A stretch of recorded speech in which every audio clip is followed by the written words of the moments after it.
আফগানিস্তানের বিপক্ষে ভরাডুবির পর কেবল এক ম্যাচেই সব বদলে দিল বাংলাদেশ। ওয়েস্ট ইন্ডিজকে উড়িয়ে দিয়েছে মিরপুরে। এখন লক্ষ্য হোয়াইট ওয়াশ করে র্যাঙ্কিংয়ে উত্থান। কিন্তু বড় ম্যাচের আগে টাইগার শিবিরে উঠেছে নতুন প্রশ্ন, দলে থাকবেন তাসকিন নাকি সাকিব। দ্বিতীয় ম্যাচে একাদশে আসতে পারে বড় রদবদল। এই ম্যাচটাই হয়তো ঠিক করে দেবে বিশ্বকাপের পথ চলার গতি। আফগানিস্তানের বিপক্ষে সিরিজ হারের পর ওয়েস্ট ইন্ডিজের বিপক্ষে প্রথম ওয়ানডেতেই নাটকীয়ভাবে ঘুরে দাঁড়ালো বাংলাদেশ। ব্যাটে বলে আধিপত্য দেখিয়ে ৭৪ রানের বিশাল জয় তুলে নিয়েছে টাইগাররা। ঘরের মাঠে মিরপুরে এমন এক পারফরমেন্সে যেন নতুন করে জেগে উঠেছে দল। এখন লক্ষ্য হোয়াইট ওয়াশ করে র্যাঙ্কিংয়ে উন্নতি ও ২-৭ ওয়ানডে বিশ্বকাপে সরাসরি খেলার রাস্তা আরও মজবুত করা।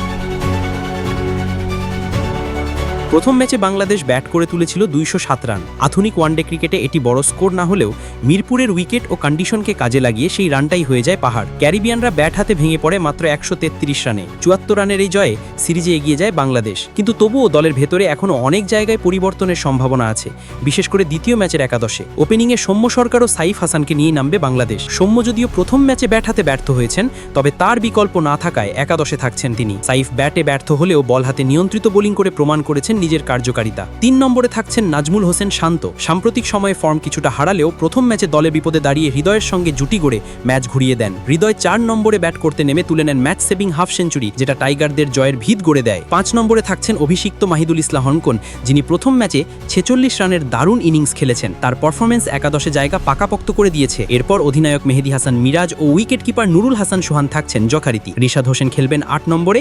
দ্রুত রান তোলার তার ক্ষমতা বাংলাদেশকে দেয় বাড়তি সুবিধা। বোলিংয়ে থাকবে মোস্তাফিজুর রহমান ও তানজিম হাসান সাকিব। তবে সবচেয়ে বড় প্রশ্ন ঘুরপাক খাচ্ছে, দলে থাকবেন তাসকিন আহমেদ নাকি ফিরবেন সাকিব। তাসকিন প্রথম ম্যাচে মাত্র ২ ওভার বল করেছেন। ফিটনেস ও পারফরমেন্স নিয়েও আছে প্রশ্ন। সাকিব ফিরলে ব্যাটিং অর্ডারে বাড়বে গভীরতা, স্পিনেও আসবে অভিজ্ঞতা। আর যদি তাসকিন খেলেন তবে বাড়তি পেস বোলিং অপশন পাবে বাংলাদেশ। এই ম্যাচ জিতলেই সিরিজ নিশ্চিত হয়ে যাবে। শুধু তাই নয়, ২ সপ্তাহে বিশ্বকাপের যোগ্যতা অর্জনেও এটি গুরুত্বপূর্ণ পয়েন্ট যোগ করবে।